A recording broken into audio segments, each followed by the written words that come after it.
Hi guys, my name is Shaniya, but you can call me Shan, and this is my second channel, Shanspeare. I usually post video essays on my main channel, Shanspeare, but for this channel I really wanted to be more casual and talk about things that are less controversial. So it's been a great year for emos, might I say. First we had Robert Pattinson sloshing around in his wet Doc Marten boots, listening to Nirvana and caking on his black eyeliner. And now we have Jenna Ortega stopping around in her classic docs, dancing to the cramps in what can only be described as Lydia Dietz couture. So Netflix's Wednesday is a recent addition to the ongoing Addams Family lore. It follows the titular character, Wednesday Addams, after she is expelled from her normal high school for literally nearly killing a man. Oh my god, I just realized her old school is fucking Nancy Reagan High School. They have a fucking bust of my girl and everything. Anyways, she lets loose piranhas in the school pool and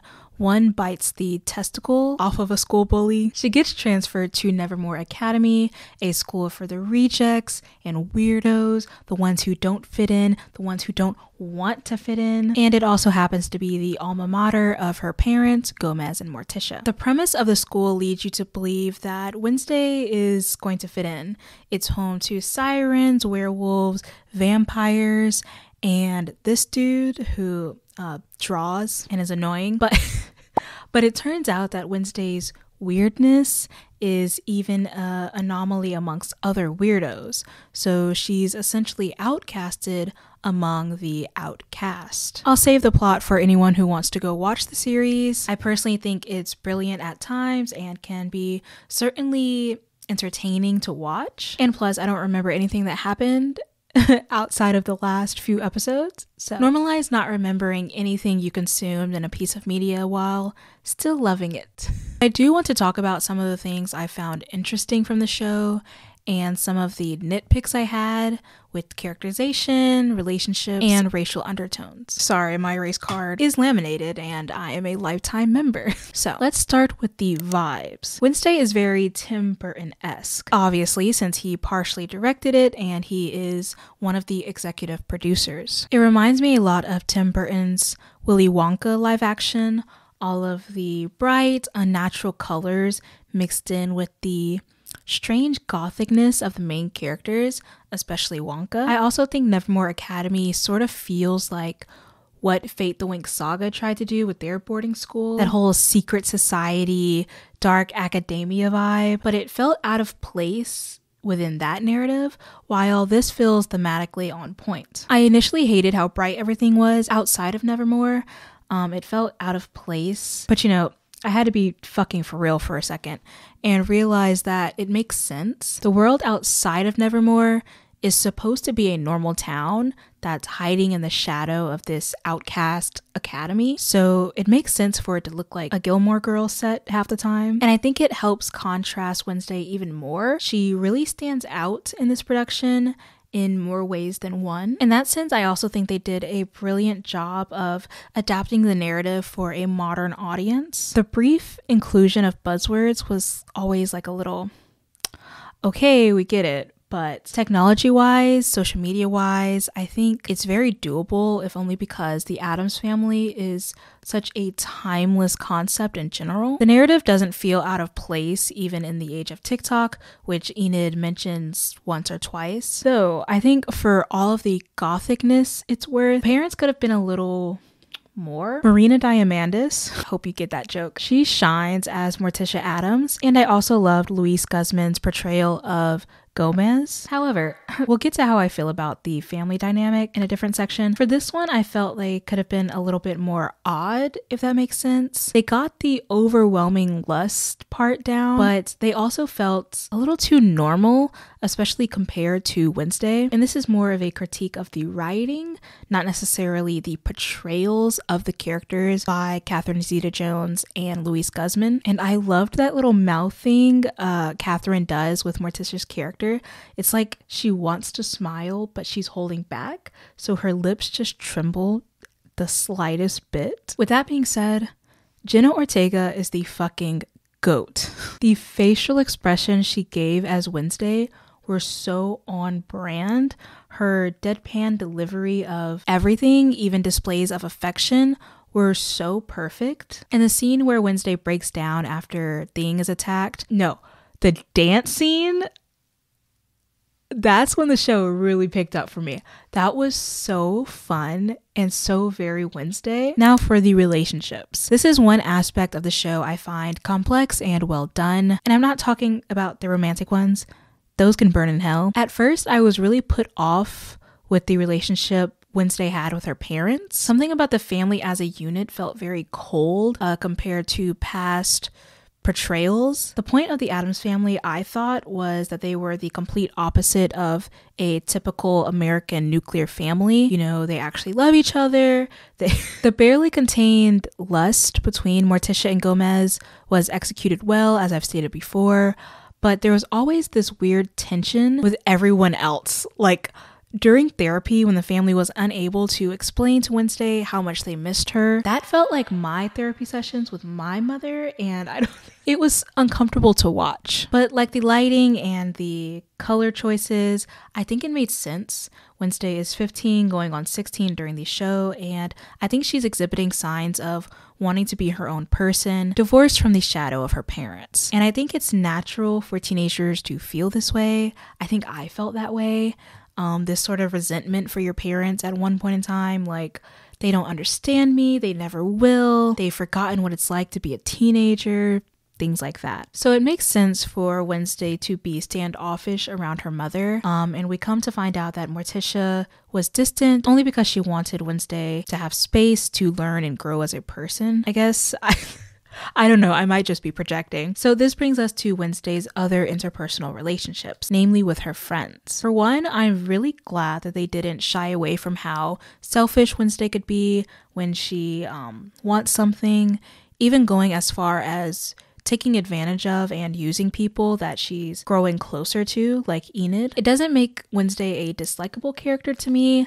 I think it just makes her real in an imperfect sort of way. I think I've grown tired of main characters who do wrong, yet are constantly coddled and held back from facing the consequences of their wrongdoing or realizing what they've done is wrong, either by the narrative, other characters, or both. There were multiple moments in the narrative where Wednesday had to sit in the discomfort of her wrongdoings and realize how she treated other people and realize that it was not okay. So I think showing Wednesday's flaws and letting her learn from them without just being excused as a part of her personality was really refreshing. And I hope they continue to do more stuff like that. Unlike the romantic relationships, I hope they burn in hell. Let's start with the most glaring conversation surrounding romance within the show, the alleged queer baiting. Apparently everyone thought that Enid and Wednesday were going to be a couple in the show. Something about the promotion making it seem like they were two pretty best friends who kiss a little bit. I will say they did have Enid in a lesbian flag sweater, like episode 1, starting out really strong. And the discourse surrounding her werewolfness in the show also echoes queerness, in my opinion. Her mom talks about sending her to conversion therapy so she can finally be normal, which if that's not something a homophobic parent would say, I don't know what is. Or is her mom supportive of queerness since she wants Enid to become a werewolf? If I'm not mistaken, werewolves can be considered a sort of analogy or an allegory for queerness. You know, that idea that someone is unbeholden to societal convention, they're considered identity disrupting. But I also don't see any romantic chemistry between Wednesday and Enid beyond the promotional aspect. I think they said that the Wednesday gay thing that was floating around on the internet was the promotion of something else, not necessarily the show itself. But that also doesn't really make sense to me, because why did they choose this specific show to do that with? There was that little moment where Wednesday and Enid hugged, I think for the first time at the end of season 1, where I was like, I've seen enough. If I had the budget for this video, I'd take this dress off to reveal like a I ship Enid shirt underneath. I do strictly see them as friends. Maybe the writers are building up to it, supernatural style. Or maybe they'll stay friends and find other partners. I've personally always seen Wednesday as aromantic or asexual, even in past depictions. I know in the 90s version they had her date that guy at summer camp, but I don't know. She always felt aro or ace to me, and I think that could be a cool sort of representation. Anything but the love triangle, I beg. It's not really a love triangle so much as it's two desperate men throwing themselves at someone who shows absolutely no interest in them whatsoever at all. I don't know, it just didn't feel realistic. Wednesday and Xavier have absolutely no chemistry as characters, and Tyler almost went out the same way. That diner scene after they're forbidden to spend any time together and Wednesday gives him this look. Jenna Ortega single-handedly saved that relationship for me, because the moment I saw that, I knew. And I also think the candlelit crypt movie date was really cute too. I think that was especially catered to Wednesday as a person. I just wish Tyler wasn't a weird Gorillas character ripoff, because now I'm going to have to deal with this dude next season, and I would really rather die. Watching them together was like pulling teeth. Oh my god, that reminds me, I can't remember whether it was Tyler or Xavier. I think it was Tyler, but he was like, I'm so confused. One minute you're giving me these signs that you're interested in me, and the next you're pushing me away. What? Like, me and my boyfriend looked at each other in complete confusion, like, huh? When has she ever shown the slightest bit of interest in either one of those boys? She's called you both dirty, dusty, disgusting dunces on multiple occasions. She is not flirting. Strength of heteronormativity, all right? And honestly, I might be able to just chalk that up to the campiness of the show. It's kind of like First Kill, who I will avenge till I die, in the way that relationships are so cheesy and overdone. But First Kill was different to me because we usually don't have the opportunity to see sapphic characters in the same sort of relationship formula as we do straight characters. And I guess we never will, because First Kill was canceled. But of course these two mediocre men are pining for the brooding, different, quirky girl. But maybe it's giving camp. Maybe it's a commentary on how the manic pixie dream girl is politically utilized for, oh, it's just heteronormativity. Fuck. I thought the Avenger style Abraham Lincoln vampire hunter sort of combat at the end was hilarious. It was very camp. Wednesday is facing off against the corporeal ghost of a 400-year-old colonizer who killed a bunch of her indigenous ancestors, like with a sword. And Christina Ricci, who played the original Wednesday in the 90s version, is for some reason commanding the spirit to get rid of all the outcasts, which her plan gets thwarted when Eugene commands his bees to attack her. I don't know. I was personally blacking out from staring at Marilyn's wig the entire time. When they revealed that she was like this long lost sister, presumed dead, who ended up changing her identity, and I assumed, therefore, her appearance, to wreak revenge on Nevermore, I was like, finally, there is an explanation for this fuck-ass wig. I was like, that's just a part of her costume. That's just a part of her disguise. She took off the glasses, but she never took off the wig. I was getting really nervous, but it was camp. It was fun. It was wig-tastic. And before I forget, that last scene where Xavier gives Wednesday a phone and he's like, call me, I'm desperate. And she gets in the car, she's riding home, and she gets like a text from like a stalker. That was giving Pretty Little Liars season 7, where like they're in the future and they have like iMessage now, and the fucking stalker was sending them emojis. Forgive me, it's a little lame, and I feel like that kind of ruined the high I was feeling at the end of the season in both Pretty Little Liars and Wednesday, because it just feels so, I can't even call it camp, because I don't think they were trying to be camp. I think they were just being really serious, and it just came across so cringy. Shouldn't we already know who the stalker is? Because Xavier gives her the phone. She has no other contacts. I'm assuming no one else knows she has a phone. No one else would know her number. 5 seconds after he gives her this phone, she's getting threatening texts. Tim Burton? Speaking of, the final aspect of the show I can't ignore, and trust me, I really tried, was the racial aspect. Race doesn't really exist in the show, at least it's not discussed. And in the perfect world, this would be great. Believe it or not, I don't enjoy thinking about race and racism 24/7. My race card may be laminated, but I use it against my will. I also think if Tim Burton, who has made his opinions on Black people very clear, wasn't involved, I think it may have worked out. I don't know how much influence Burton had on this project. I know when they promote the show, they say that the show is from the mind of Tim Burton, and I know he was one of the executive producers, and he directed a few episodes starting out. It was previously, to my knowledge, that he joined the project after the script was sent to him. I don't know about the whole from the mind of Tim Burton. I wonder if he had little to nothing to do with the plot points at all. Either way, some of his themes are very prevalent in the narrative. For all of the attempts it has to be colorblind, the show mainly comes off as willfully ignorant and a little shallow. A lot of people have noted that almost every antagonist Wednesday faces in the beginning of the series is a dark-skinned Black person. I admit it was beginning to encroach a little bit upon Tyler Perry level villainy, but I'll also say that those characters ended up being redeemed towards the end of the show, and they also weren't the main antagonists, nor were they the only villains. I think Bianca especially became a sympathetic character halfway through, so I'm not going to talk too much about that. The part that really got me was the whole conversation of outcasts and the way they try to present the narrative and certain dialogue as if race just isn't a factor.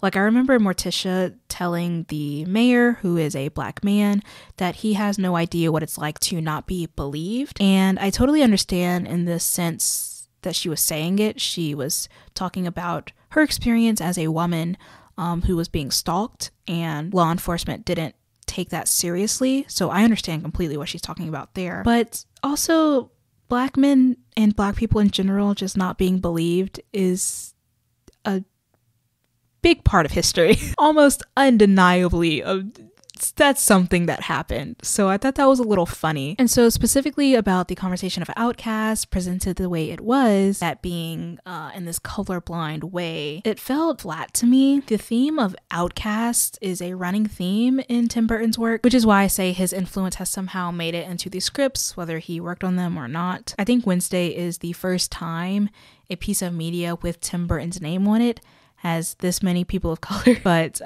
it features the same formula. The outcast conversation only extends to this person is an oddball, they're so quirky, and it stops there.